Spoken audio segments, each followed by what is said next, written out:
The September sun cast long shadows across the Roman countryside as Giovanni Benedetti's cart rolled through the iron gates of Villa Monteverde. 20 years of shaping living wood had taught him to read gardens like others read faces, and this one, this one spoke of old money and older secrets. The gravel drive curved between umbrella pines that had witnessed Napoleon's march, perhaps even Caesar's legions before that. Giovanni's practiced eye noted the subtle neglect: hedges trimmed but not quite square, roses blooming but sprawling beyond their prescribed borders. The estate's regular topiarist had died in August, Rosa the housemaid had written, and they needed someone skilled for the autumn maintenance. But Giovanni hadn't come for the ordinary hedges. No, his reputation as one of Tuscany's finest sculptors of living green had reached these gates because of what stood at the garden's heart, the Griffin of Monteverde. Even from the drive, the creature dominated the landscape. 30 feet of meticulously shaped yew rose against the afternoon sky, wings spread in eternal vigilance, beak open in a silent roar. 2 centuries of patient hands had coaxed this marvel from seedlings, each generation of gardeners adding their skill to its magnificence. The griffin's feathers were individual branches, trained and trimmed to create texture so realistic that visiting children often expected it to take flight. Giovanni felt that familiar tightness in his chest, part professional admiration, part holy fear of the responsibility ahead. "Magnificent beast, isn't she?" The voice belonged to Alessandro, Count Monteverde himself, 51 years of calculated nobility wrapped in a hunting jacket. He'd appeared on the terrace without Giovanni noticing, a skill the aristocracy seemed to cultivate like Giovanni cultivated box hedges. Giovanni removed his worn cap. "Indeed, Excellency. The finest example of the art I've seen south of Florence." The Count's smile didn't reach his eyes. "My family commissioned her in 1673, the year we received this land from the Pope himself. She's more than decoration, you understand. She watches over us." He paused, studying Giovanni with the same intensity Giovanni had been studying the griffin. "You know the legend, I presume?" Every topiarist in Italy knew it, whispered at guild meetings like a ghost story. "That her leaves brown and fall when betrayal threatens the house? Yes, Excellency." "Superstition, of course." But the Count's fingers worried at his watch chain as he said it. "Still, we maintain certain standards. 5 lire per day plus room and board. The gardener's cottage behind the orangery is yours for the duration. Can you begin immediately?" Giovanni nodded, already calculating. 5 lire, excellent wages, enough to add substantially to his savings for that nursery he dreamed of opening. His son Pietro had written from Florence, needing money for new chisels.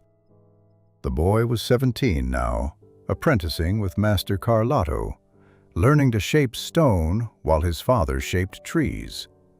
Different materials, same patience required. The cottage proved more comfortable than expected.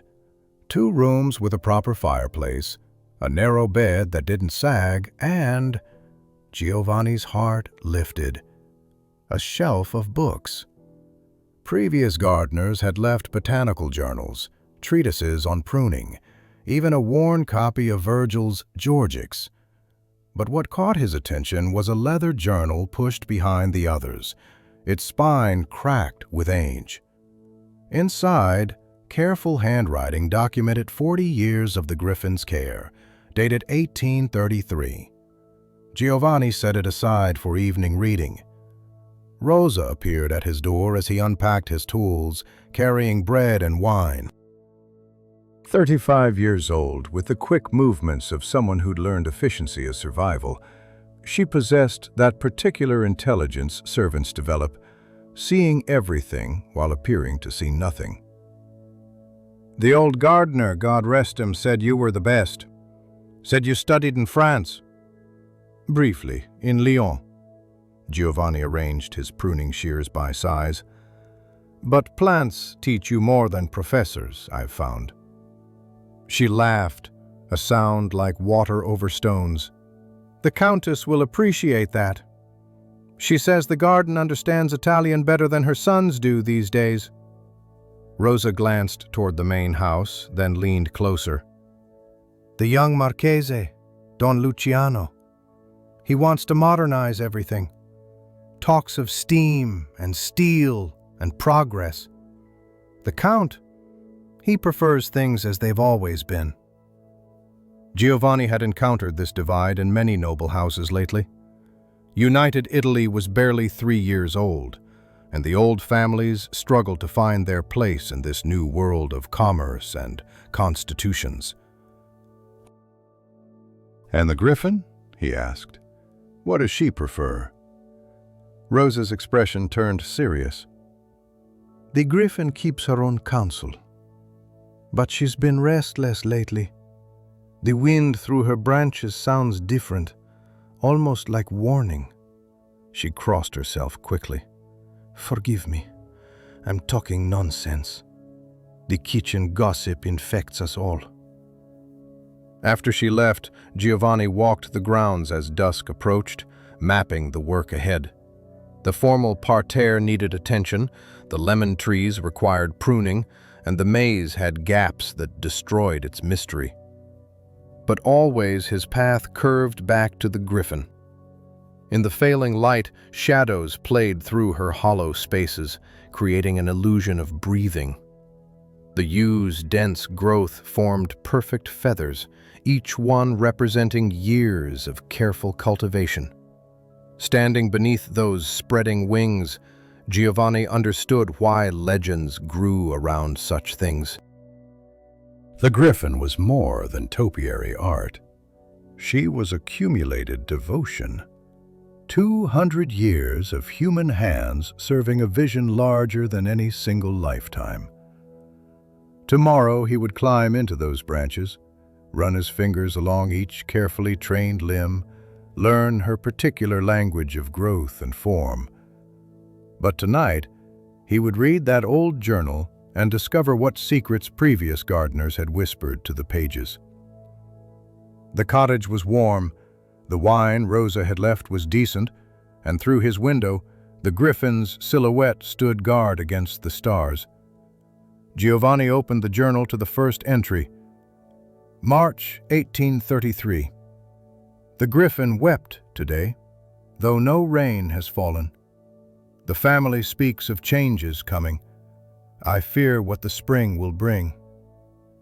His fingers traced the faded ink as, somewhere in the great house, a clock chimed 9 times, each note hanging in the air like a question waiting for its answer.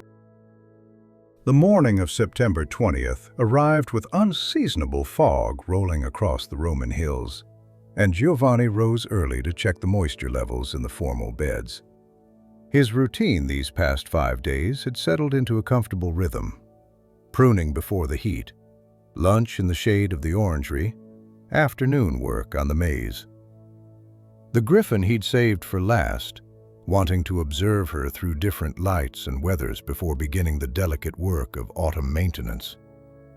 But as the fog lifted, revealing the garden's green geometry, something was terribly wrong. The Griffin's left wing, which had spread in verdant glory just yesterday evening, now showed patches of brown like rust eating through iron. Not the gentle browning of autumn, this was death, sudden and unnatural. Giovanni dropped his pruning shears and ran, his boots scattering gravel. Up close, the damage was even worse. Entire sections of carefully shaped feathers had withered overnight, the leaves curled and brittle. The pattern made no botanical sense. Healthy green adjoined dead brown with no transition, as if someone had painted destruction onto the living sculpture with a very specific brush. "Madonna Santa!" The exclamation came from behind him.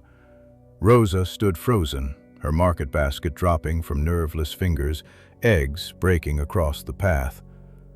"The legend! The warning!"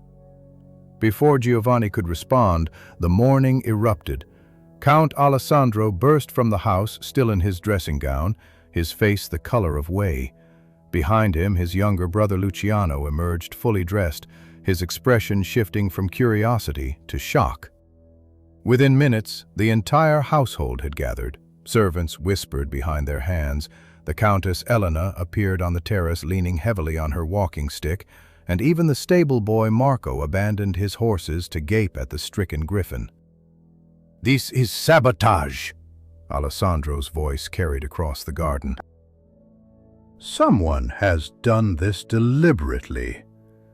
He wheeled on the assembled servants. "Who was in the garden last night?" Giovanni watched the Count's rage with professional interest. In 20 years of tending to noble gardens, he'd learned to read his employers like weather patterns. Alessandro's fury seemed genuine, but there was something else, a flicker of calculation behind the theatrical anger. Luciano approached the griffin with the measured steps of a man who'd studied in Paris, who believed in observation over emotion. At 46, he carried himself with the confidence of the new Italy, scientific, progressive, dismissive of old superstitions until they manifested before his eyes. "It could be disease, Alessandro. The Dutch elm blight, perhaps, or some new parasite?" "Overnight? Don't be ridiculous." Alessandro turned to Giovanni. "You're the expert. What causes this?" Giovanni knelt beside the affected area, his fingers gentle on the dying leaves. "The damage was too precise, too localized. Natural disease spread along water vessels, followed the plant's internal architecture. This looked like..." He pulled a leaf free, rubbed it between his fingers, brought it close to his nose. A faint chemical smell, sharp and metallic.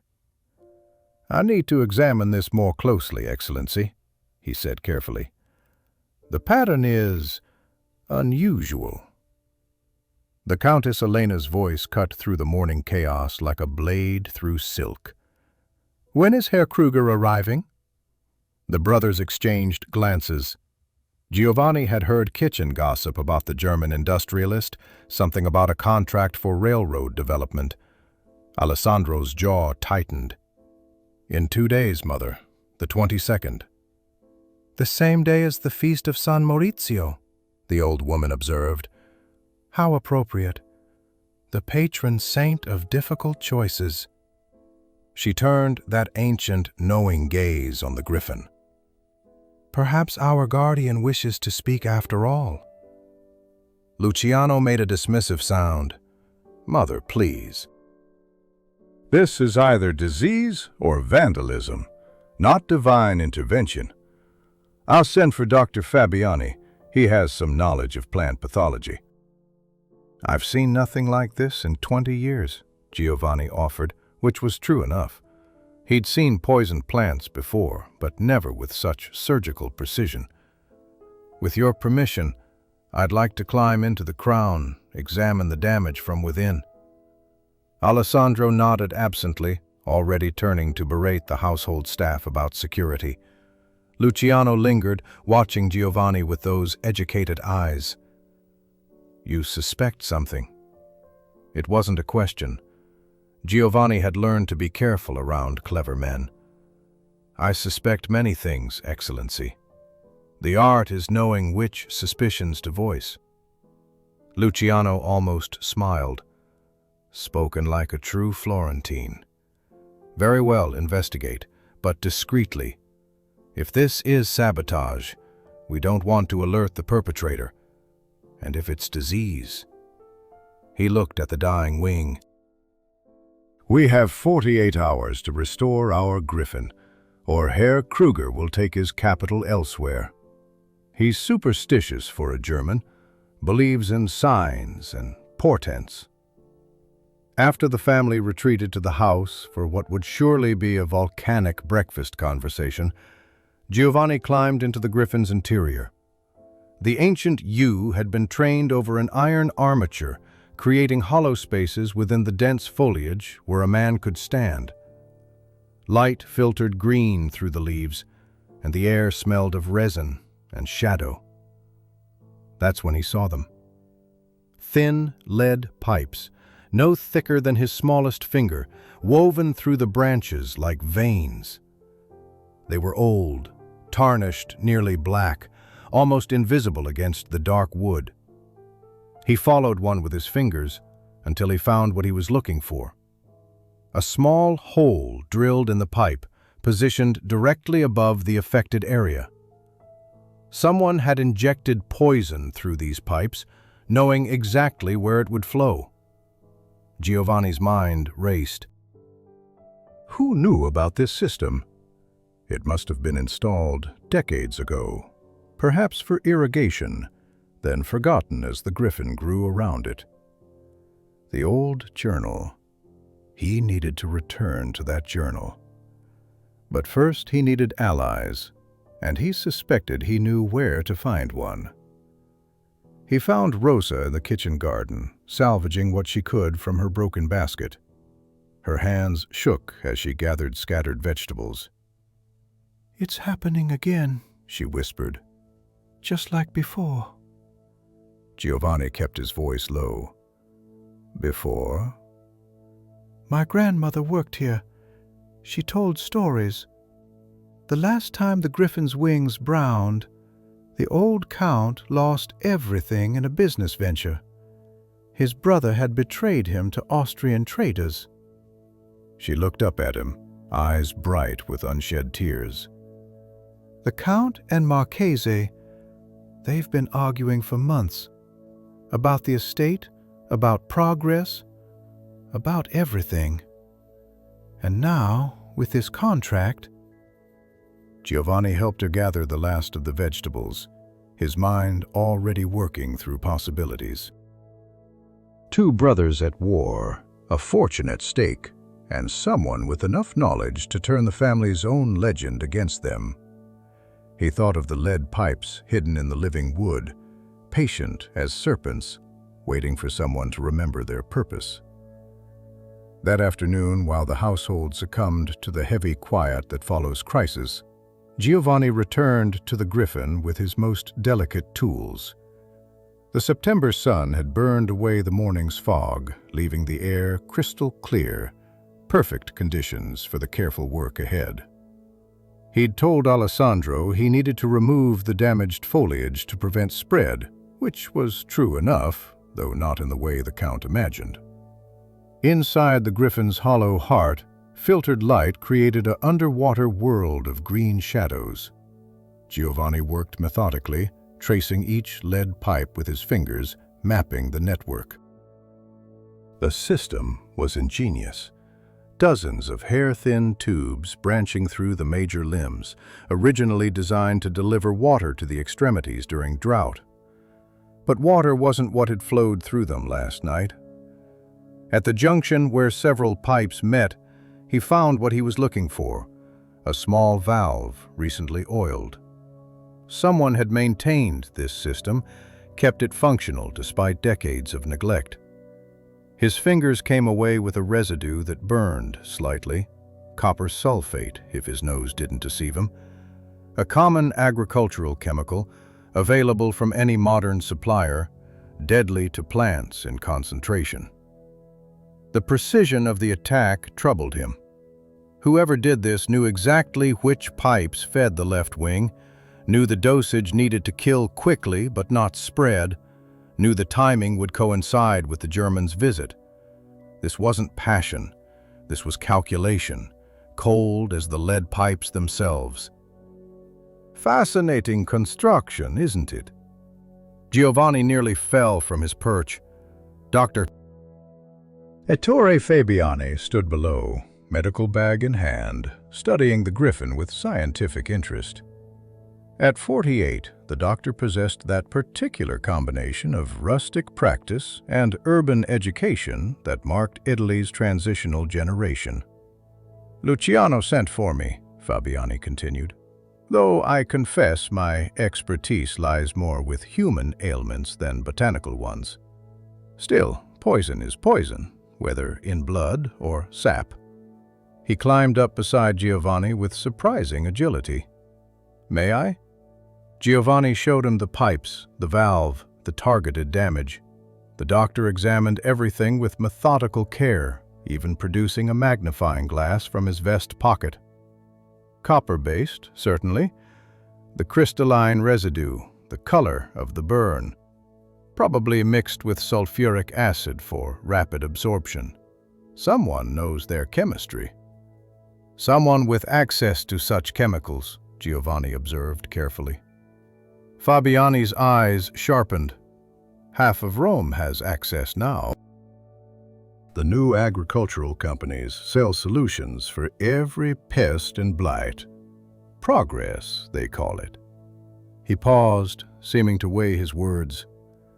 "Both brothers have made purchases from my pharmacy recently. Alessandro for his vine treatments, Luciano for his experiments with preservation. The modern world offers so many ways to destroy things." They climbed down together, and Fabiani invited Giovanni to his cottage on the estate's edge for what he called professional consultation. The doctor's home was a curious mixture of medical office and chemical laboratory, shelves lined with brown bottles bearing Latin labels, a microscope prominent on the desk. "Tea?" Fabiani offered, already pouring. "You're wondering why I'm telling you this. Simple. I've known this family 30 years, delivered both brothers actually, and I'd rather see this resolved quietly than watch them tear each other apart in public." He handed Giovanni a cup. "They're good men, both of them, just pulling in opposite directions. Alessandro believes in land and tradition, Luciano in industry and progress. This contract with Kruger, it's become a symbol of their entire conflict." Giovanni sipped the tea, finding it bitter but bracing. "The contract involves selling land. The northern fields, worthless for farming but perfect for the new rail line to Florence. Luciano sees fortune, Alessandro sees desecration.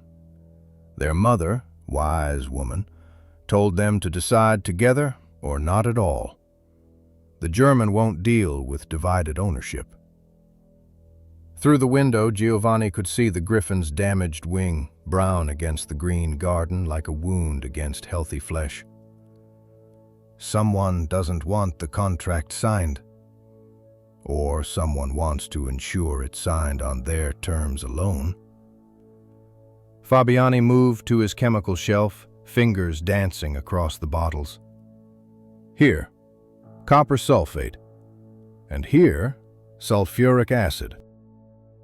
Mix them correctly, dilute to the proper concentration, and you have an efficient herbicide. I've sold both to the estate recently, though for entirely legitimate purposes, you understand." That evening, Giovanni sat in the garden's old chess pavilion with Father Domenico, the autumn air carrying the scent of burning leaves from the village. The priest, 60 years of accumulated village secrets wrapped in a cassock, moved his bishop with deliberate care. "You're distracted, my friend," Domenico observed.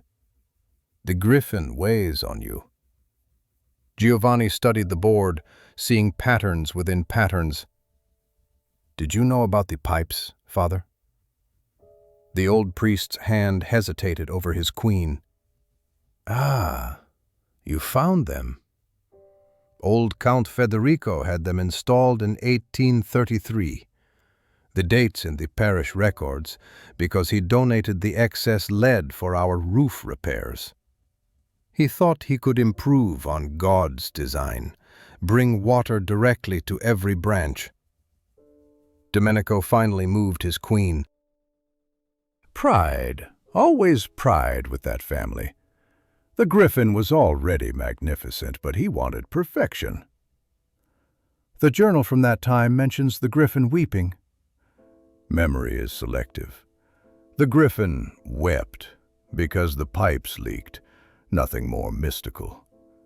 But when Federico's brother betrayed him to the Austrians that same year, well, stories have a way of reshaping themselves to fit our needs.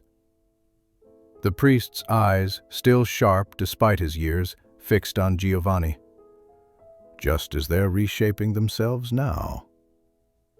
Giovanni moved his knight, threatening the priest's king.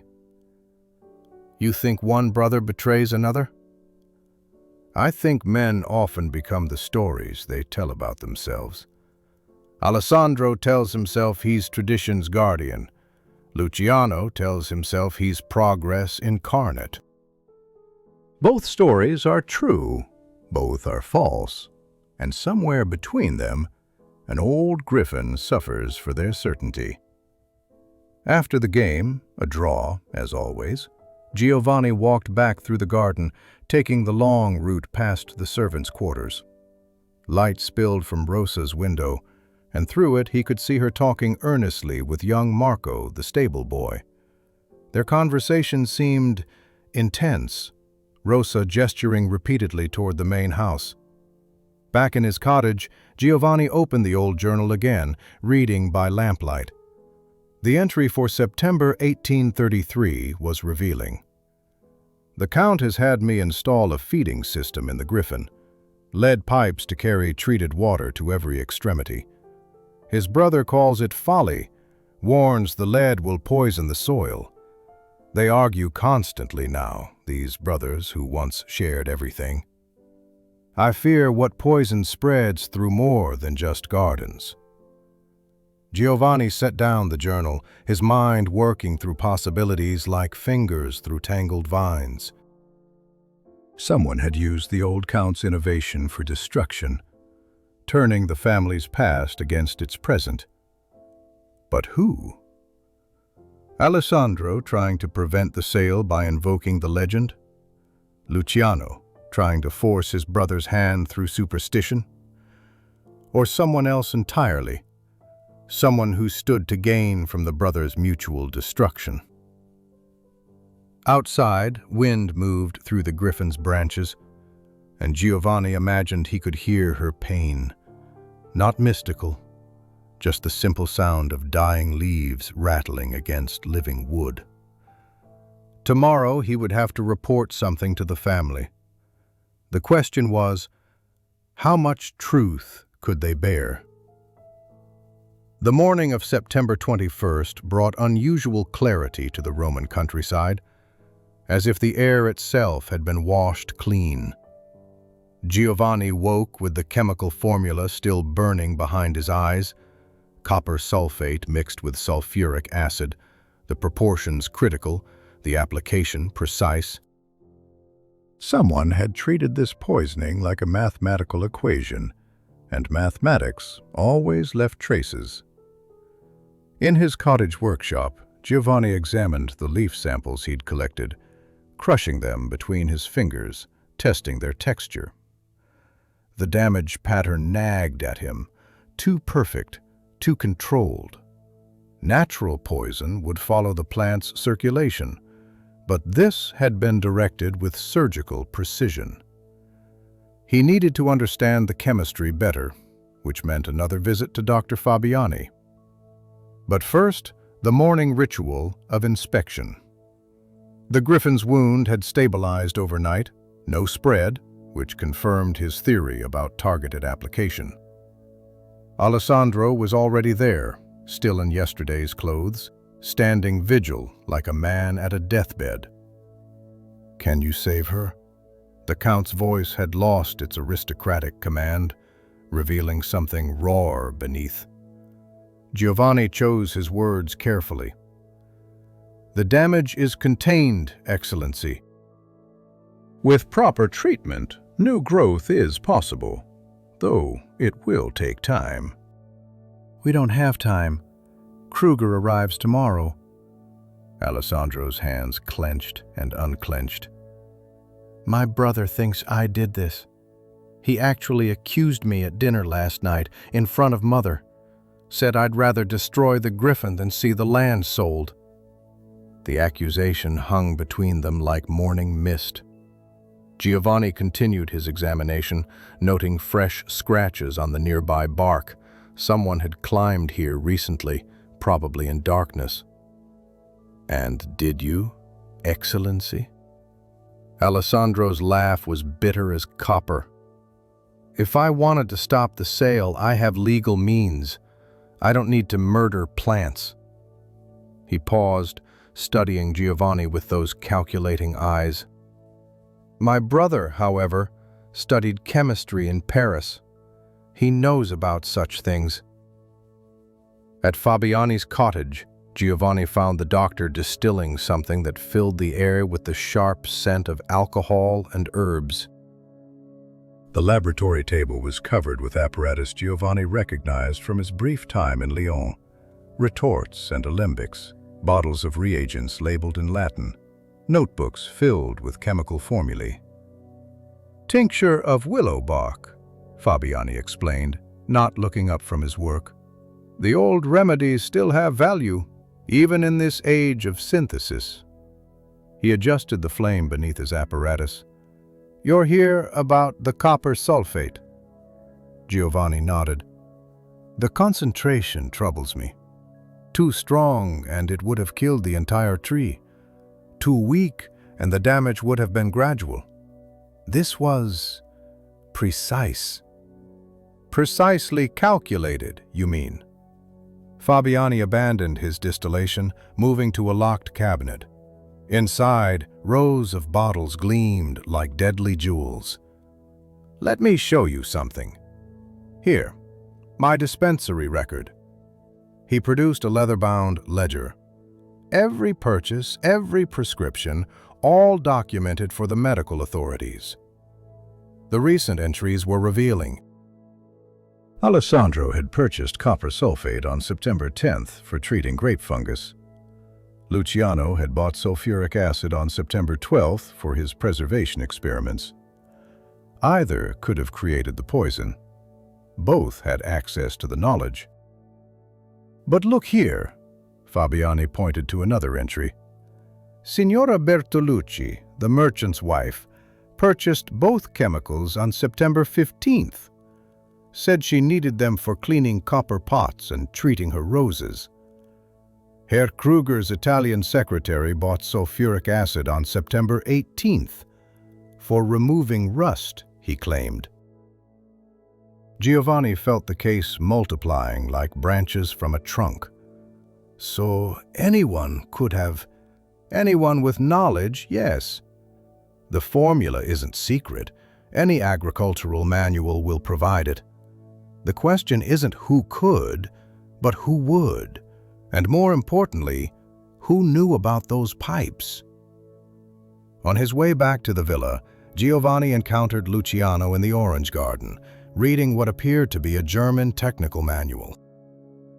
The Marchese looked up with those intelligent eyes that missed nothing. Dr. Fabiani is not subtle, Luciano observed. I assume he showed you his records? Giovanni saw no point in deception. He did, Excellency. Then you know both my brother and I had means. The question of motive, however, Luciano closed his book. Tell me, Benedetti, what would you do if your brother wanted to chain your family to the past while the future rushed by like a steam engine? I lost my only brother to typhoid 20 years ago, Excellency. I'd give anything to argue with him again. Something shifted in Luciano's expression. Yes, well, we don't always value what we have until... He gestured toward the griffin. My grandfather's journal mentions you were reading the old gardening records. Giovanni kept his expression neutral. Professional interest, Excellency. Of course. Did you know my great-uncle Roberto was a chemist? Quite advanced for his time. He actually proposed the lead pipe system. Thought he could create a self-sustaining irrigation network using chemical reactions to draw water upward. Luciano stood, brushing off his trousers. The family called him mad, but his notebooks are still in the library. Fascinating reading, if you enjoy that sort of thing. After Luciano left, Giovanni stood among the orange trees, their scent heavy in the warm air. The Marchese had just told him something important, he was certain, but wrapped in so many layers of implication that unwrapping it would take time he didn't have. Rosa found him there an hour later, ostensibly harvesting oranges for the evening meal. You look troubled, Signor Giovanni. Puzzled, more than troubled. He helped her reach the higher branches. Tell me, Rosa, who else knows about the old irrigation system in the Griffin? She paused, an orange in her hand. Old Tommaso, certainly. He worked here 40 years. The family, of course. Marco found them last year when he was trimming, nearly put his shears through one. She lowered her voice. And anyone who spent time in the old Count's library. There's a diagram on the wall showing the whole system. A diagram? Public? In a frame, like art. Most people think it's decoration, but if you know what you're looking at... She glanced around nervously. Signor Giovanni, there's something else. Last night, very late, I saw lights in the Griffin. I thought it was you, but this morning your cottage was dark when I passed. Giovanni felt the pieces shifting, forming new patterns. Someone had returned to the scene, perhaps to assess the damage or, his blood chilled, to prepare another dose. What time? Past midnight. The church bells had just rung. She stepped closer. Marco was awake too. He's been acting strangely, nervous. He keeps talking about having enough money to marry soon, but stable boys don't earn enough for marriage. That evening, Giovanni wrote a letter to his son Pietro in Florence, the familiar act of correspondence helping to order his thoughts.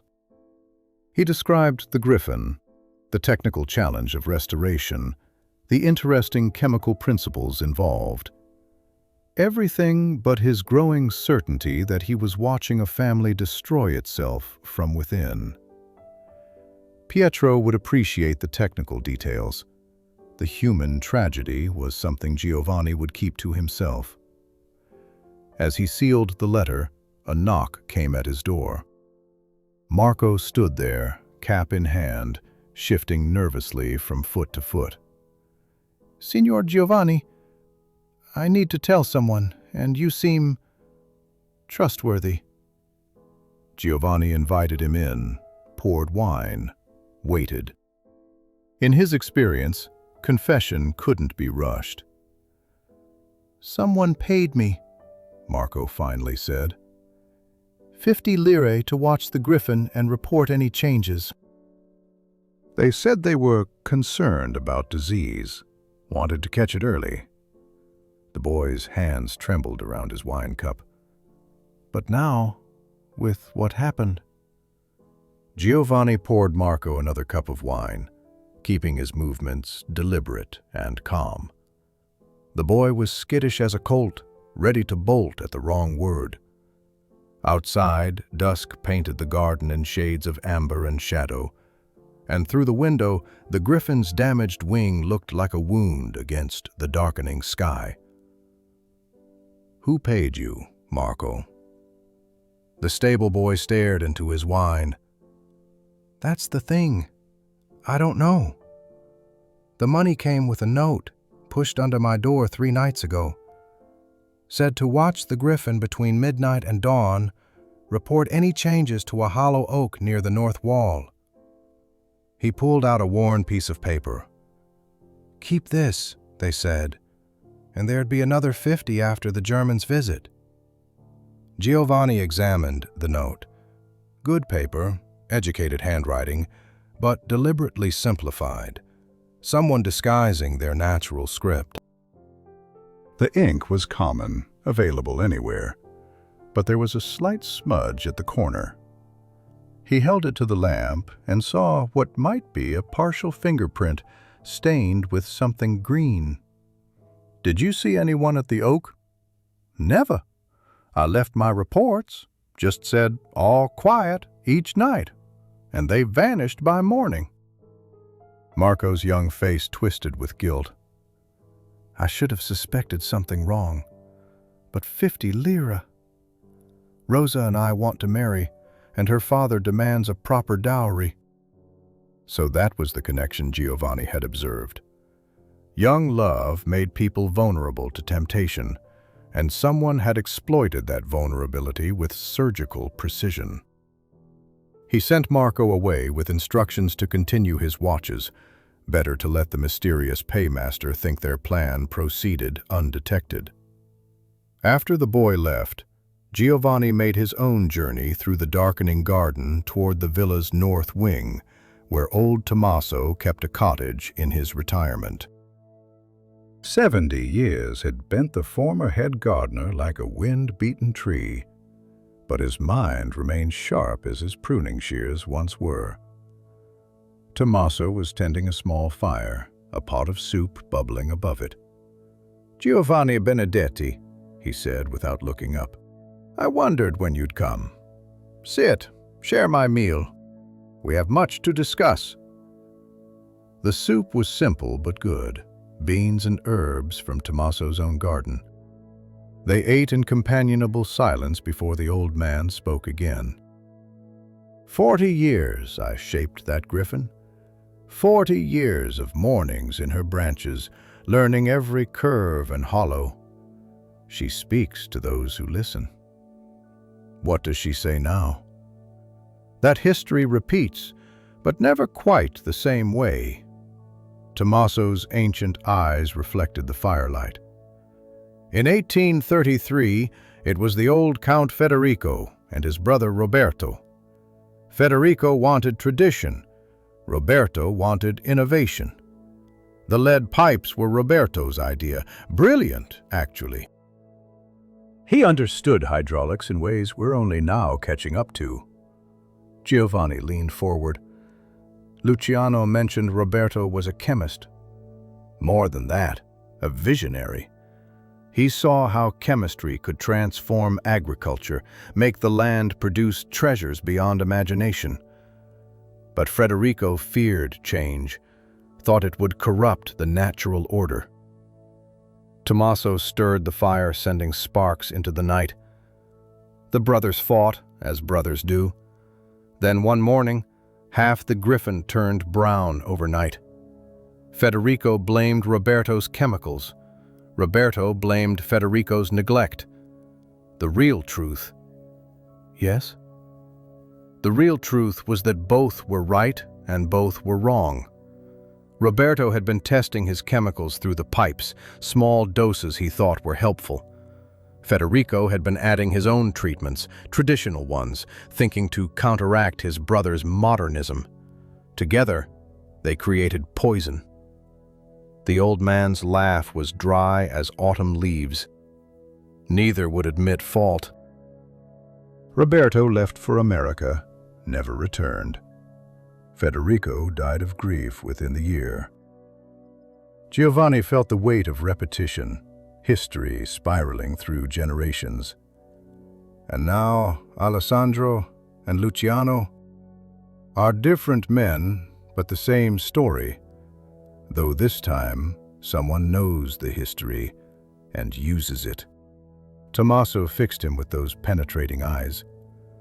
The question is whether they use it to prevent tragedy or cause it. Walking back through the grounds, Giovanni decided to check the griffin once more. The moon had risen, 3/4 full, silvering the garden into an underwater realm. As he approached the great topiary, he heard voices, low, urgent, coming from within the griffin itself. He circled carefully, keeping to shadows. Through gaps in the foliage, he glimpsed two figures in the griffin's hollow heart. One held a lamp, the other what appeared to be a bottle. Giovanni moved closer, trying to identify them, when a branch snapped beneath his foot. The figures froze, then one bolted, crashing through the garden toward the house. The others started to follow, then stopped, turning toward Giovanni's position. In the lamplight, Giovanni recognized Dr. Fabiani's distinctive profile. "You can come out, Benedetti. I know it's you. I can smell your tobacco." Giovanni emerged, feeling somewhat foolish. Fabiani stood amid the lead pipes, his medical bag open beside him, several bottles arranged on a cloth. "I'm taking samples," the doctor explained calmly. "The traces degrade quickly, and I want to document the exact compound used." He held up a vial. "Interesting. There are actually two different chemical signatures here. Someone else has been adding their own poison." "Two poisoners?" "Or one poisoner with two methods, testing to see which works better." Fabiani began packing his equipment. "Tell me, who was your companion who fled so dramatically?" Giovanni hesitated. The figure had moved too quickly for identification, but something about their gait. "I'm not certain," Fabiani smiled thinly. "Discretion is admirable, but be careful. Someone desperate enough to poison the griffin might do worse if cornered." He closed his bag. "I'll analyze these samples tonight. Come by tomorrow morning. I should have answers." After the doctor left, Giovanni examined the area where the second figure had stood. On the ground, caught on a root, was a small piece of fabric. Fine wool, the type used for good jackets. It could have come from anyone in the household, but as Giovanni held it to the moonlight, he noticed something else. A tiny embroidered mark, the kind tailors use to identify their work. Back in his cottage, Giovanni updated his notes, creating a map of connections and possibilities. Two chemical signatures suggested two perpetrators, but working together or at cross purposes. Marco was being paid to watch, but by whom? The fabric suggested someone of means. Both brothers wore such jackets, but so did others who might benefit from chaos. He thought of the German industrialist arriving tomorrow, of contracts hanging in balance, of a family legend being weaponized against itself. The griffin had been poisoned, not just with chemicals, but with meaning.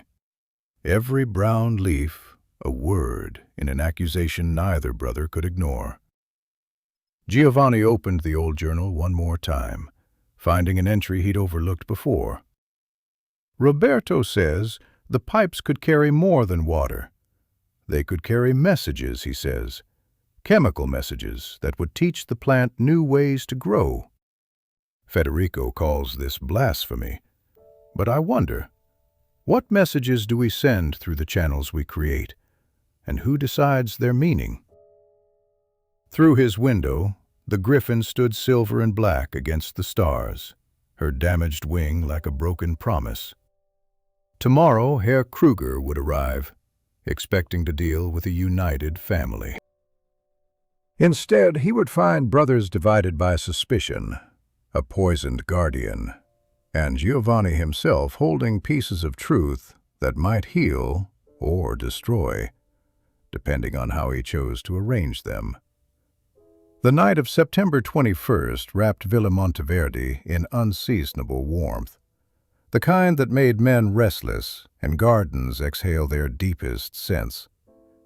Giovanni had positioned himself in the tool shed with a clear view of the griffin, wrapped in dark cloth, waiting.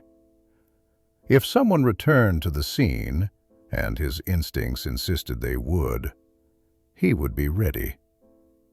The church bells had just finished striking midnight when he saw the first shadow moving through the parterre. The figure avoided the gravel paths, keeping to grass where footsteps made no sound. They carried something, a bucket or container, and moved with the confidence of familiarity. This was no stranger to the garden's geography. Giovanni eased from his hiding place, following at a distance. The moon, nearly full now, provided enough light to navigate, but also cast deceptive shadows. The figure reached the griffin and disappeared into its hollow interior. Giovanni circled wide, approaching from the opposite side, when a second figure emerged from the direction of the house. This new arrival moved differently, hurried, anxious, constantly checking behind. They, too, carried something, what looked like a long pole or rod. As they neared the griffin, the first figure emerged, and for a moment the two stood frozen, facing each other like duelists at dawn. "You!" The voice belonged to Alessandro, his aristocratic tone unmistakable even in whisper. "Brother!" Luciano's response was equally clear. "Rather late for garden inspection, isn't it?" Giovanni crept closer, using the maize hedge as cover. The brothers stood in moonlight now, their burdens visible. Alessandro carried a bucket and funnel. Luciano held what appeared to be a cleaning rod of the type used for rifles. "You're poisoning her again," Alessandro accused. "I'm trying to clean the pipes, you fool. Your poison is clogging them." "My poison?" Alessandro set down his bucket with a metallic thud. "I've been trying to flush your chemicals out with neutralizing solution." The absurdity of the moment hung between them, two brothers, each secretly trying to save what the other was secretly trying to save. Giovanni might have laughed if the situation weren't so tragic. He stepped from the shadows. "Perhaps, Excellencies, we might discuss this without waking the household." Both brothers spun toward him. For a moment, violence seemed possible. Alessandro's hand moved toward his hip where a gentleman might carry a knife. Then recognition dawned. "Benedetti." Luciano recovered first. "How long have you been watching?" "Long enough to understand you're both trying to help, and both making things worse." Giovanni moved into the moonlight, his hands visible and empty, the posture of a man offering peace. The griffin has been poisoned with 2 different compounds. I thought it was sabotage. It seems it was miscommunication. Alessandro's face went through several expressions: anger, embarrassment, finally settling on wary confusion. "You said 2 compounds?" "Come." Giovanni led them into the griffin's heart, lighting the lamp he'd prepared earlier. In its glow, the lead pipes gleamed dully, marked now with different colored residues. "Here, the green crystals, copper sulfate, agricultural strength. And here, the white residue, lime solution, meant to neutralize acid. Mixed together, they create a more caustic compound." Luciano finished, his chemical knowledge asserting itself. "My God, Alessandro, were you adding lime water?" "The old gardening manual said it counteracts poison. I thought—" Alessandro's voice cracked slightly. I thought you were destroying her to force the sale. "And I thought you were destroying her to prevent it." Giovanni watched the brothers truly see each other perhaps for the first time in months. The weight of their mutual suspicion, the absurdity of their parallel deceptions, the tragedy of their failed trust, it all crystallized in this moment inside the dying griffin. But wait, Luciano said slowly. If we've both been trying to save her, who poisoned her initially? Before Giovanni could respond, a sound from outside made them all freeze. Footsteps on gravel coming fast. Someone else was approaching the griffin. The brothers exchanged glances. Then as one, they extinguished the lamp and moved to the entrance. A figure ran toward them through the garden, stumbling in the darkness. As they reached the pool of moonlight near the griffin, Giovanni recognized young Marco, his face wild with panic. "Signor Giovanni, thank God you're here!" The boy gasped for breath. There's someone in the tool shed, mixing chemicals. I saw the light, went to investigate. It's Herr Kruger's secretary, the one who arrived yesterday to prepare for the visit. The German's secretary. Giovanni recalled seeing him briefly, a thin man with precise movements and cold eyes. But why would Kruger's man poison the griffin? Alessandro was already moving. If the German thinks we can't maintain our own estate, he'll lower his offer by half. Or worse, claim breach of contract if we can't provide the pristine grounds promised in our correspondence. They ran through the garden, an unlikely alliance of brothers and servants. The tool shed's door stood ajar, lamplight spilling out. Inside they found not the secretary, but someone far more unexpected, Countess Elena herself, dressed in a gardening smock, carefully measuring chemicals into a glass beaker. "Mother?" Both brothers spoke simultaneously. The old woman looked up calmly, as if being discovered mixing poisons at midnight was perfectly ordinary. "Good evening, my sons. Giovanni. Young Marco."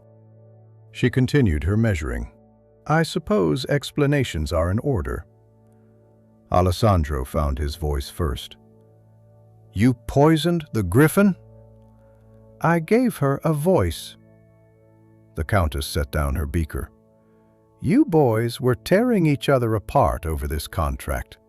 Neither would yield, both were right, both were wrong. The griffin legend exists for a reason, to make us stop and reconsider when family loyalty wavers." "So you manufactured a sign?" Luciano's scientific mind was struggling with his mother's mysticism. "I encouraged nature to speak more clearly." She removed her gloves with deliberate dignity. "A small amount of herbicide, carefully applied, just enough to brown some leaves. The griffin would recover, but you would have time to remember your brothers before your businessmen." Giovanni understood now. The Countess had initiated the poisoning, but her son's secret attempts to fix it had multiplied the damage. A parable of good intentions creating greater harm. "But the secretary," Marco asked, still confused, "was investigating on Kruger's behalf. The German is many things, but not stupid. He suspected internal conflict and sent a spy ahead." The Countess moved to the door. "By morning he'll report that the Monteverdi brothers can't even maintain their own garden, much less manage a railroad contract." The weight of collective failure settled over them. Then Luciano laughed, actually laughed, a sound bitter and amused in equal measure. "So we've all been poisoning the griffin. Mother to save us from ourselves, Alessandro and I to save her from each other. And meanwhile, we've nearly killed her entirely." Giovanni looked at this family, broken and ridiculous, and somehow still standing. There might be a way to salvage this. The damage is severe, but localized. If we work together, all of us, we can show Kruger not failure, but recovery. Germans appreciate efficiency and cooperation above all. Alessandro straightened. "What do you need?" For the first time, Giovanni smiled. First, stop adding anything to those pipes. Second, fetch Dr. Fabiani. We need his chemistry knowledge. Third, Marco, wake the household staff quietly. We have until dawn to perform a miracle. Dawn crept across the Roman hills on September 22nd like a cautious servant, uncertain of its welcome. Giovanni hadn't slept. None of them had. And now, in the pale morning light, the evidence of their night's work was everywhere. Buckets of neutralizing solution, pruned branches arranged to hide the worst damage, and exhausted faces attempting to appear normal. Dr. Fabiani had arrived within the hour, still in his nightshirt beneath a hastily donned coat, carrying his entire chemistry apparatus. Together they'd flushed the lead pipes with a precise mixture of vinegar and chalk water, neutralizing both the copper sulfate and the lime. The process was delicate. Too much pressure would damage the ancient pipes, too little wouldn't clear the poison. Now, as servants prepared the villa for Herr Kruger's arrival, Giovanni made a disturbing discovery. While trimming damaged foliage from the griffin's opposite wing, the one supposedly unaffected, he found fresh chemical burns. These were different, more recent, applied, perhaps, just hours ago. Someone else had been poisoning the griffin during their midnight revelations. He found Fabiani in the orangery, grinding herbs with a mortar and pestle. "Doctor, look at this."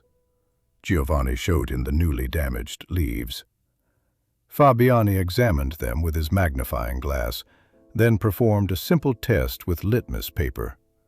His face darkened. "Arsenic.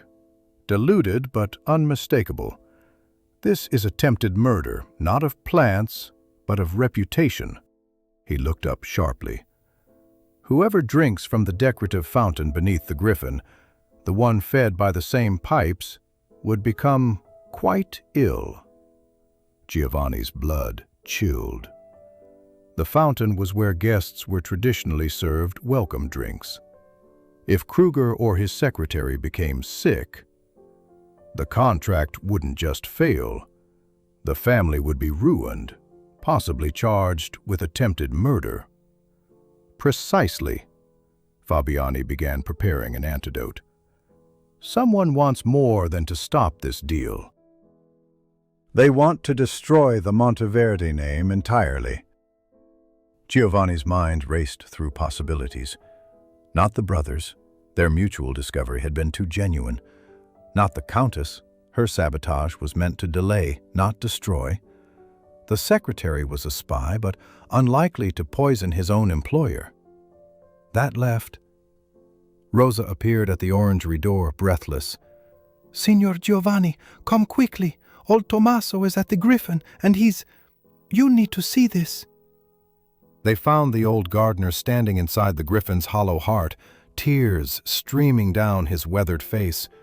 In his gnarled hands, he held a small lead pipe Giovanni hadn't noticed before, newer than the others, crudely attached.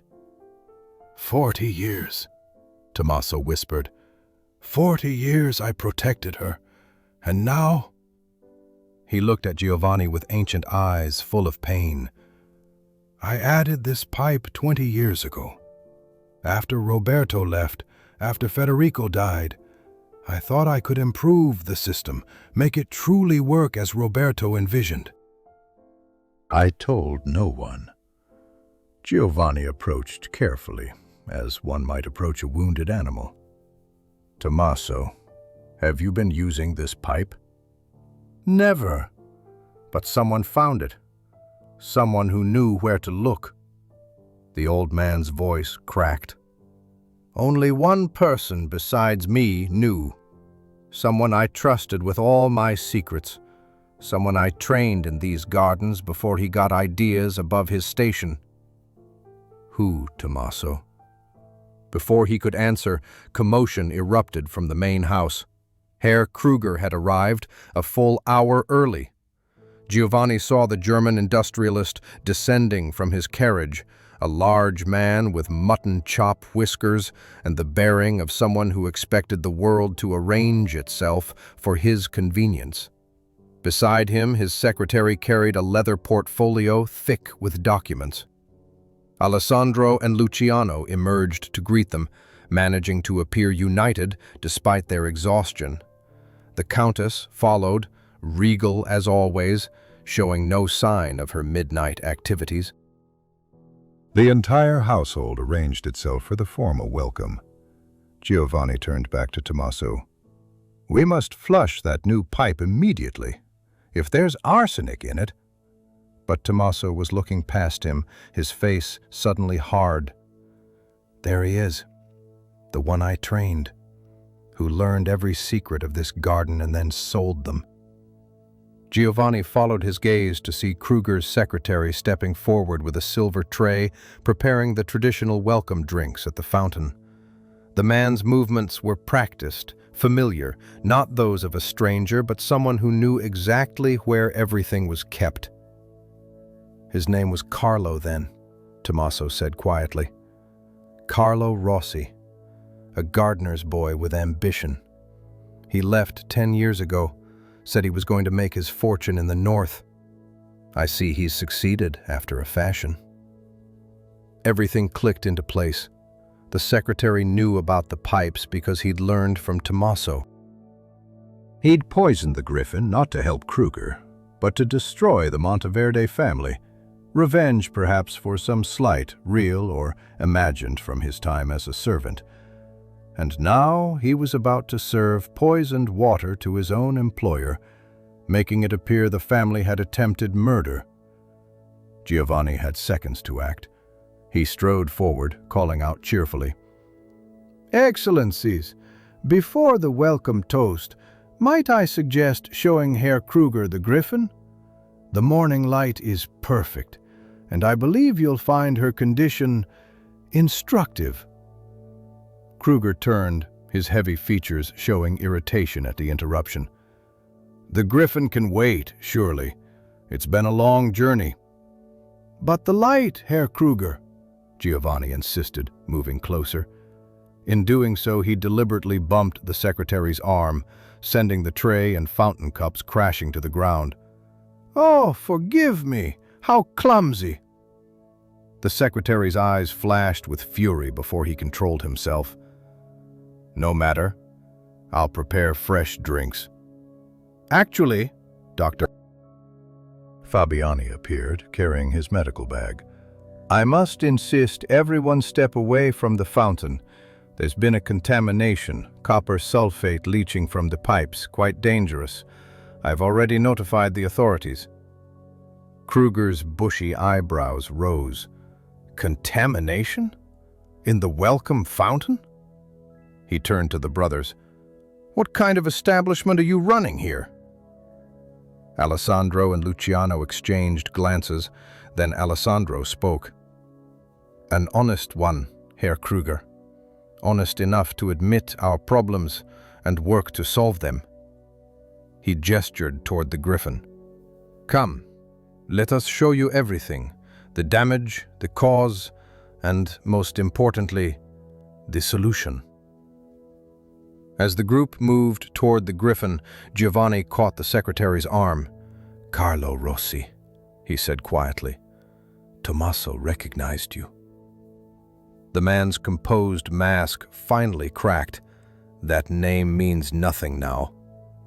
"Neither does your revenge. It's over." Carlo jerked his arm free, his voice a bitter whisper.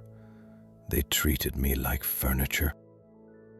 10 years I worked these gardens, and they never even knew my name. The Countess would walk past me like I was one of the hedges. Giovanni felt unexpected sympathy for this angry man, even as he blocked his escape route. "And so you'd destroy them?" "I'd make them feel what it's like to lose everything you've built." Carlo's eyes went to the griffin. "That monster took the best years of my life, and for what? so rich men could admire their own reflection in green leaves. Father Domenico appeared then, with two of the larger footmen. "The carabinieri are coming," the priest said gently. "It would be better if you waited for them peacefully, my son." Carlo looked around at the closing circle, then laughed, a sound like branches breaking. "You think you've won? Look at your precious Griffin. She's dying, and she'll take this family's reputation with her." But when Giovanni turned to look, he saw something extraordinary. The morning sun, striking through the damaged sections, created patterns of light and shadow that made the Griffin appear to be transforming. Where poison had killed, new shoots were already emerging. Not much, but enough to show life persisting despite assault. The morning sun climbed higher as Herr Kruger stood before the wounded Griffin, his expression unreadable beneath those formidable whiskers. The entire household had gathered, servants peering from windows, the family arranged in unconscious tableau, and Carlo Rossi held firmly between two footmen, his dreams of revenge dissolving like morning mist. "So," Kruger said finally, his German accent thickening with emotion, "this is the famous Griffin of Monteverdi." He walked slowly around the massive topiary, examining the damage with an industrialist's eye for detail.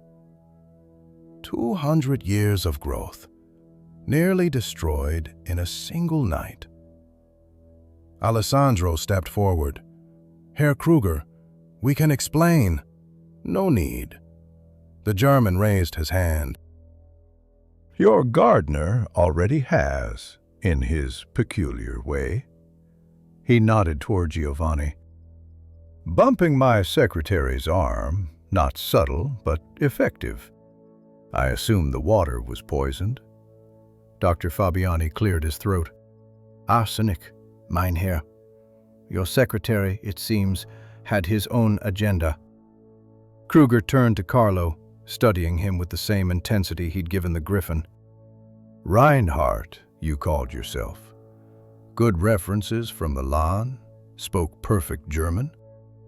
I pride myself on reading men, but you—" He shook his head. "To think I nearly drank poison from your hand." "The poison was meant for them," Carlo spat, struggling against his captors. "You were just the mechanism of their destruction." The Countess Elena moved forward then, each step measured despite her 73 years. She stopped directly before Carlo, studying his face as if seeing him for the first time. "You were the boy who redesigned the herb garden, Carlo. I remember now." Something broke in Carlo's expression. "Now you remember." After 10 years of invisibility. I remember a talented young man who left without word one morning. We assumed you'd found better employment. The Countess's voice held genuine regret. "If you felt unseen, the fault was mine. Pride makes us blind to what matters most." Giovanni watched this exchange, remembering his own years of invisible service in great houses before his reputation grew. How thin the line between Carlo and himself, one bitter turn, one poisonous thought taking root, and he might have grown into something equally twisted. "Enough sentiment," Kruger declared. "I came here for business, and by God, I'll have it." He turned to the brothers.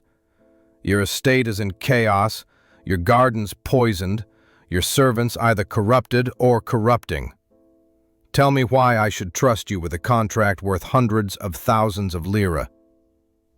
Luciano and Alessandro exchanged glances, years of rivalry momentarily forgotten in the face of shared catastrophe. Then something remarkable happened. They began speaking in turns, completing each other's thoughts as they had as children. "Because we've learned," Alessandro began, That opposition without communication creates only destruction, Luciano continued.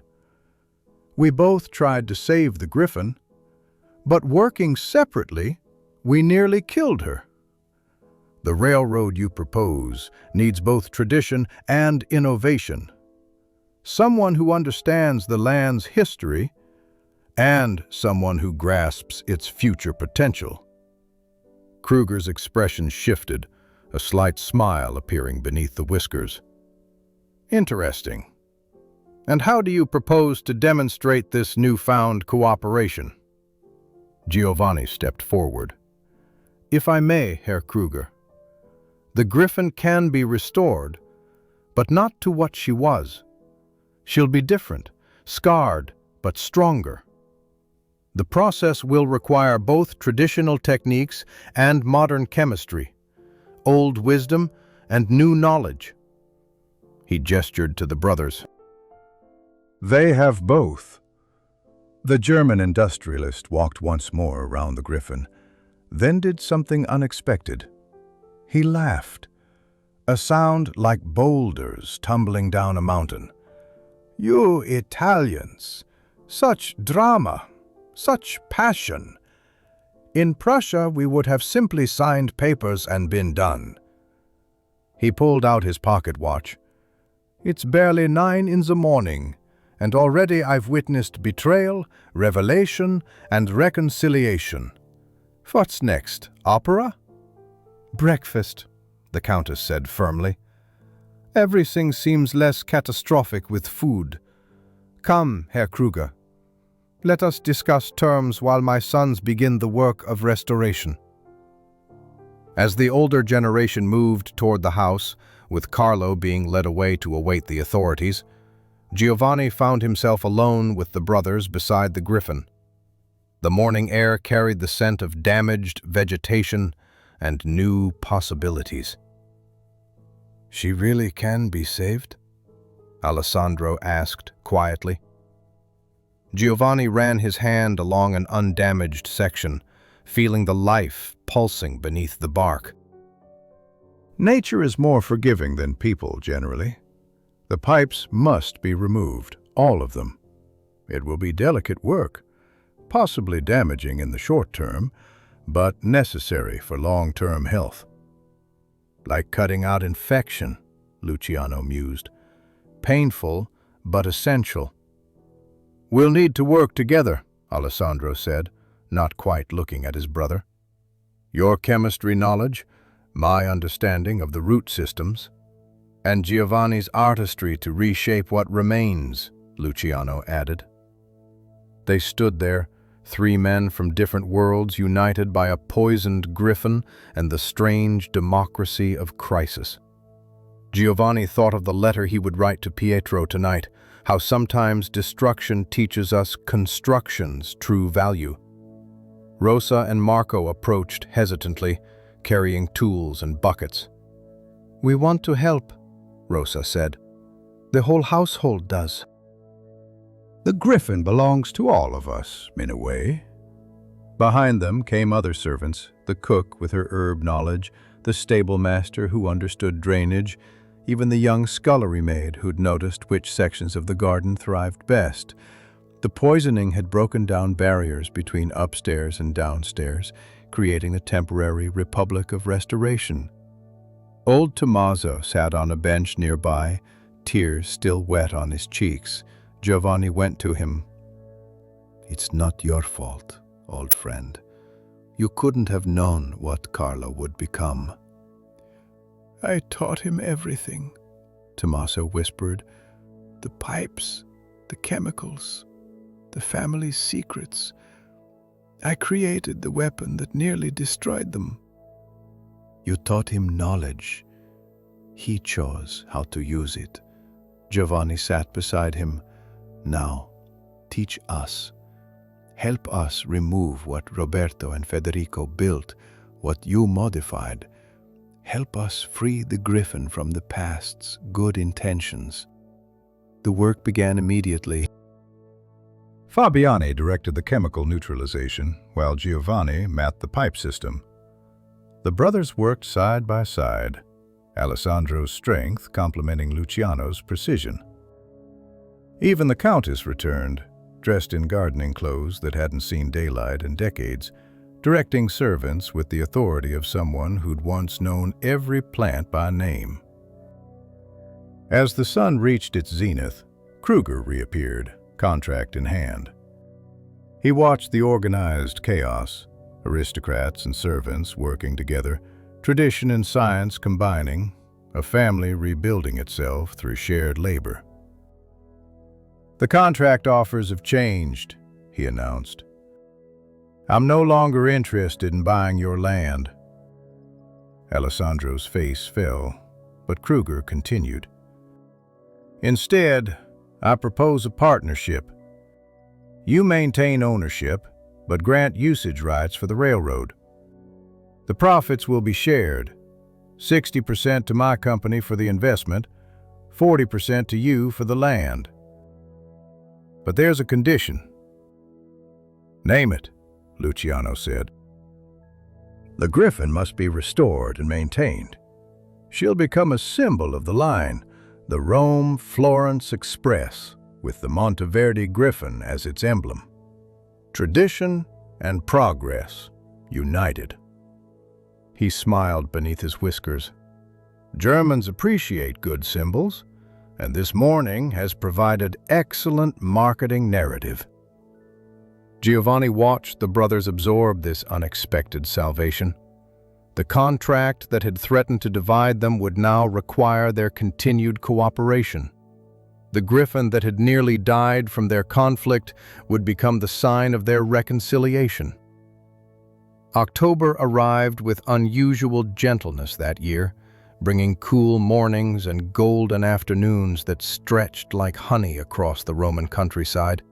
For 2 weeks, Giovanni had lived within the Griffin's world, learning her every wound and strength, orchestrating a restoration that required equal parts surgery and poetry.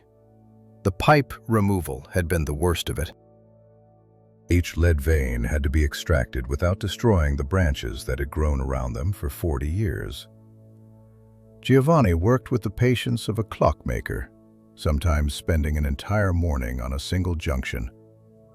The brothers took turns assisting, Alessandro's strong hands steadying branches, while Luciano applied protective compounds to exposed wood. Now, on October 15th, standing back to survey their work, Giovanni felt the deep satisfaction that came from saving something worth saving. The Griffin's wings showed gaps where poisoned growth had been removed, but new shoots were already emerging, bright green against weathered bark. She looked like a warrior recovering from battle, scarred but undefeated. "My son arrives tomorrow," Giovanni mentioned to Rosa as she brought him his midday meal. They developed an easy friendship through the crisis, built on shared observations and mutual respect. "Pietro's never seen topiary of this scale." "Will you stay until spring?" Rosa asked, setting down bread and wine. She and Marco had announced their engagement yesterday, made possible by the bonus Alessandro had granted all the staff from Kruger's initial payment. Giovanni considered. "The Countess has asked me to.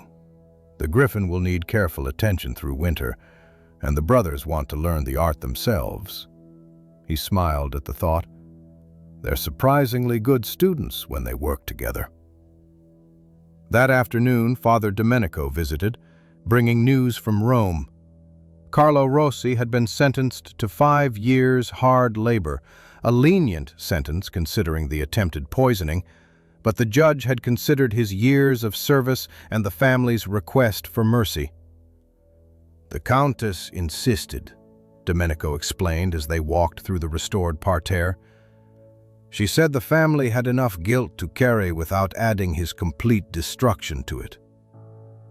Giovanni understood.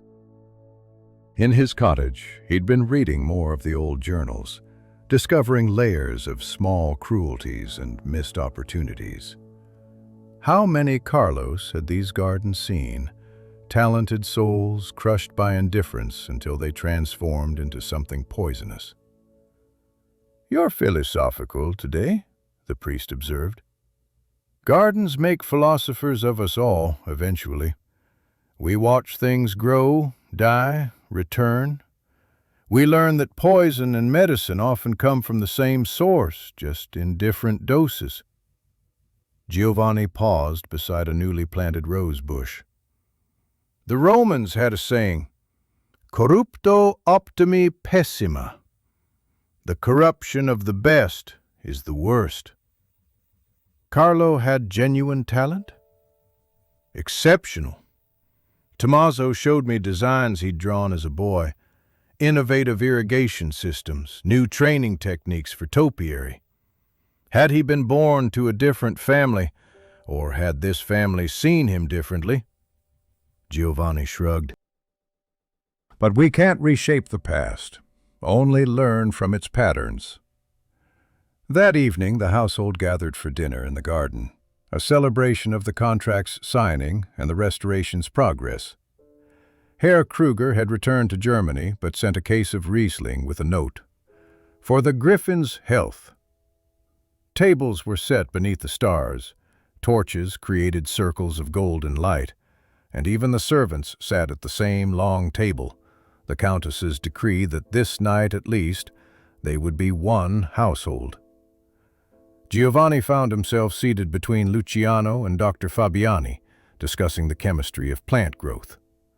Across from them, Alessandro was teaching Marco about soil composition with the enthusiasm of a convert to knowledge.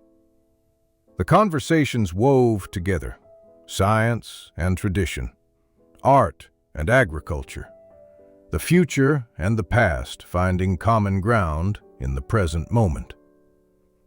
"I've been thinking about the lead pipes," Luciano said, wine loosening his normally precise speech. Roberto and Federico weren't wrong, exactly. Their idea of bringing nutrients directly to each branch, it could work with better materials, safer chemicals. "Copper pipes," Fabiani suggested. "Or ceramic. Something that won't leach poison over time." Giovanni listened to them redesign the past's mistakes, understanding that this too was a form of restoration. Every generation thought it could improve on its inheritance, and sometimes, rarely, it actually could. Old Tommaso sat at the table's far end, quiet but present. He'd aged visibly during the crisis, the weight of his unwitting complicity bearing down like frost on old wood. Giovanni had been working to draw him back into the garden's life, consulting him on every decision, honoring his knowledge while gently correcting his guilt. "Tell them about the Griffin's first shaping," Giovanni called to him. "When she was just a cluster of seedlings." Tommaso's eyes brightened slightly. "It was my grandfather who started her, actually." 1773. He'd seen drawings of griffins in a book from Venice, thought it would please the family to have a guardian. But the first attempt failed. The proportions were wrong, the wings too heavy. So he started again, and again, until... The old man's voice gained strength as he told the story, and Giovanni watched the household lean in, drawn by the narrative of persistence. This was how healing happened, not through grand gestures, but through small acts of inclusion, remembered stories, shared meals under autumn stars. Later, after the household had retired, Giovanni stood alone before the griffin. The moon was new, the garden silver and shadow, and through the damaged sections of the topiary he could see straight through to stars.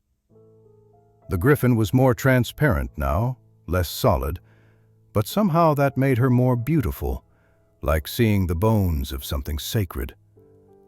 His son would arrive tomorrow. Giovanni would show him this creature, explain the work remaining, the seasons of care ahead.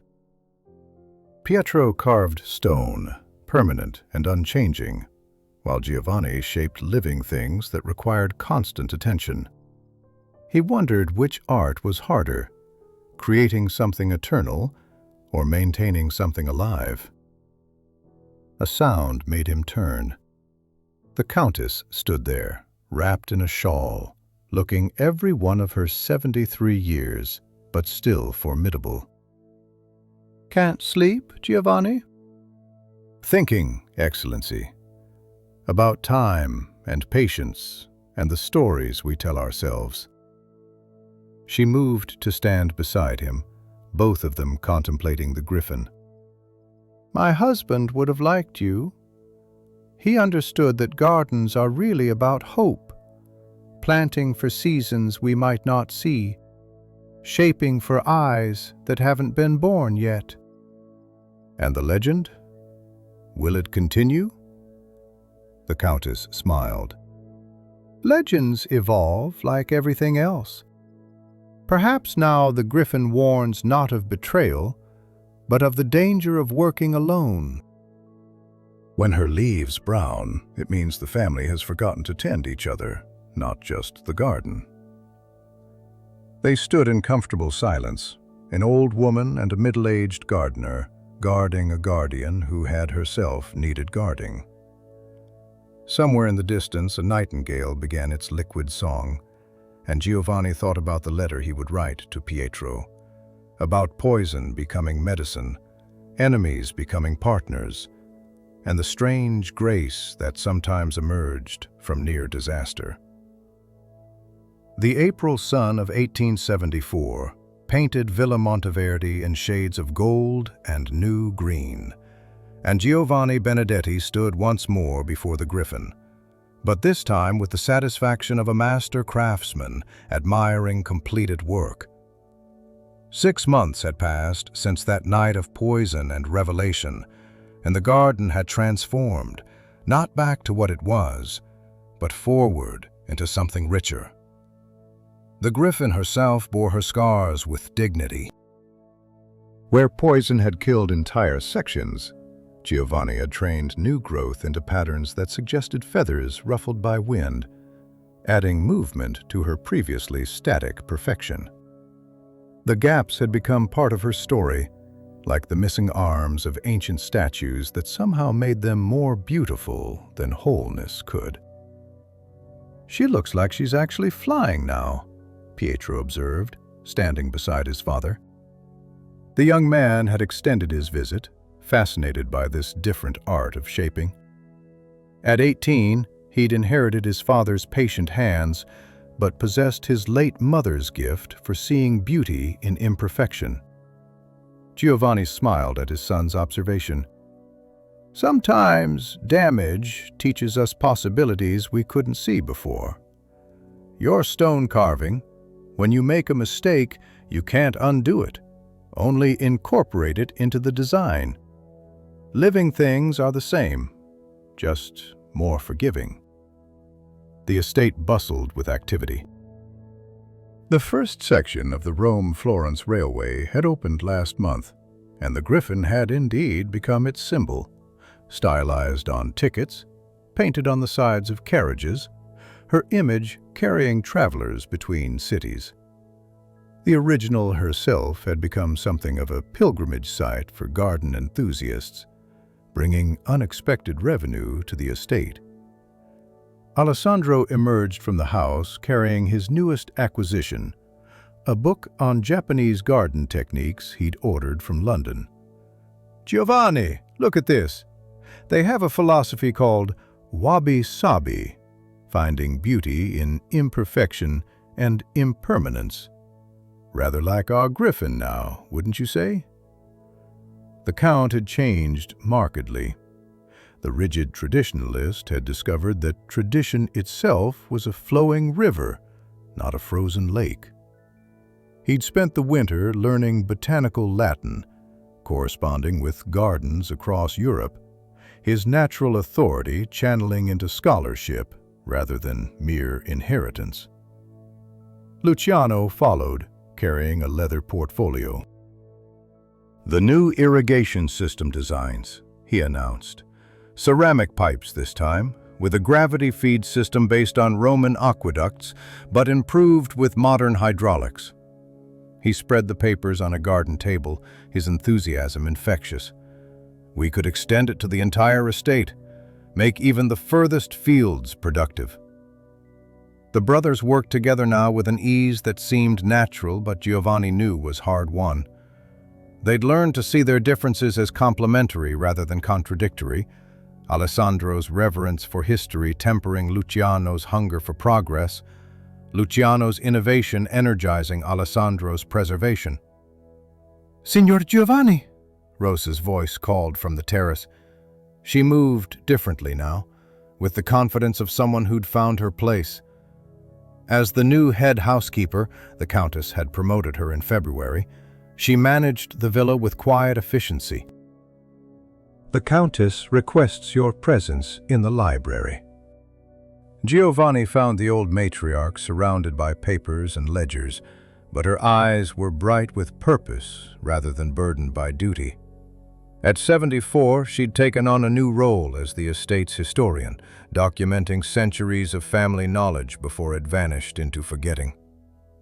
"I'm writing about the griffin," she explained, gesturing to pages of careful script. "Not the legend, but the truth. All of it. Roberto's innovation, Federico's fear, Carlo's rage, my own misguided intervention. If we don't record our mistakes honestly, our children will repeat them in different costumes." She handed him a letter. "This came for you." The return address was from Milan's state prison. Giovanni recognized Carlo's handwriting, though it seemed somehow softer. Inside, a brief note. "They have me teaching literacy to other prisoners. I'm also designing a garden for the prison courtyard. Vegetables, not art, but still something growing. I wanted you to know. Not forgiveness, just information. Perhaps poison can become compost given time." Giovanni folded the letter carefully. Even Carlo was finding restoration of a sort, reshaping his bitter knowledge into something useful. The griffin's poisoning had spread its strange grace even to the one who'd tried to weaponize her. That evening, Giovanni attended what would be his last formal dinner at Villa Monteverdi. His contract was complete, his nursery in Tuscany waited, and other gardens called for his expertise.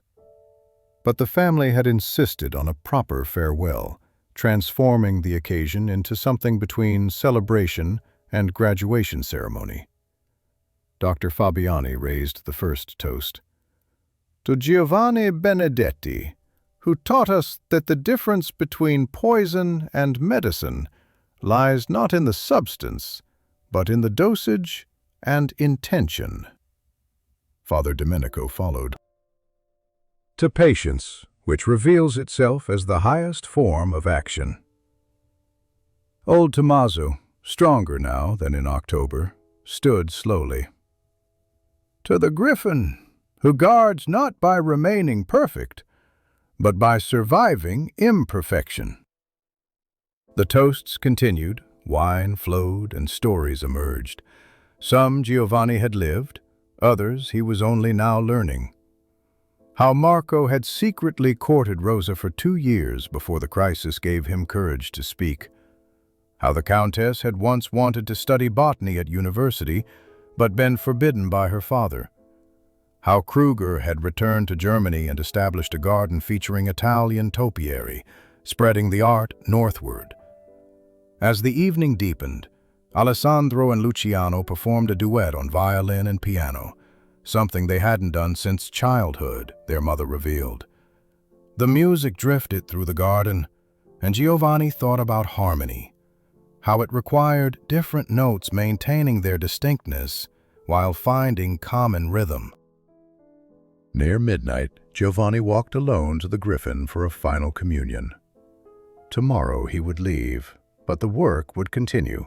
The brothers had learned enough to maintain her, and a young gardener from Rome would arrive next week for the daily care. The griffin would survive, scarred but magnificent, a living testament to the possibility of restoration. He thought of his wife, dead these 5 years, how she would have loved this story.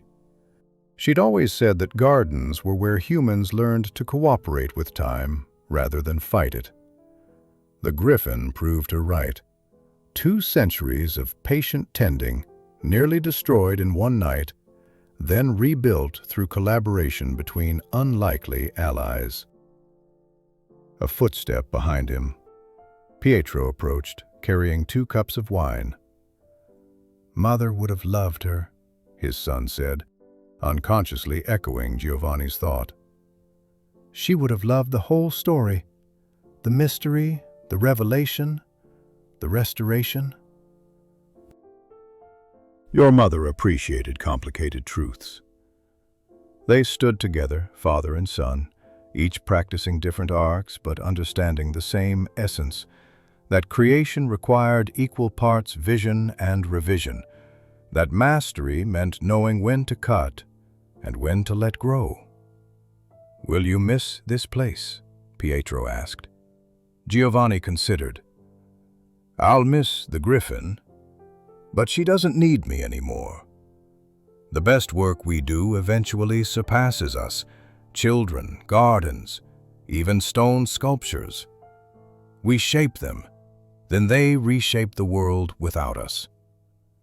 A wind moved through the griffin's branches, no longer the warning rattle of dying leaves, but the whisper of new growth. The sound carried across the garden, over the walls, toward Rome where gas lamps were giving way to electric lights, toward Florence where Pietro would return to carve angels from marble, toward the future that was always arriving and never quite what anyone expected. The griffin stood guard in the darkness, her wings spread wide despite their gaps, her eyes seeing centuries, her leaves telling stories in a language older than words, but younger than tomorrow.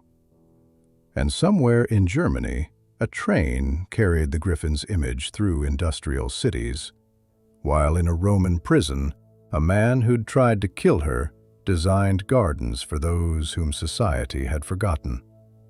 And in this moment, in this garden, a father and son shared quiet understanding that some things, perhaps the most important things, could only be learned through seasons of patient attention, through watching life persist despite every poison, through the strange and terrible and beautiful democracy of gardens, where count and servant, tradition and progress, creation and destruction, all submitted to the same slow wisdom of seeds becoming themselves.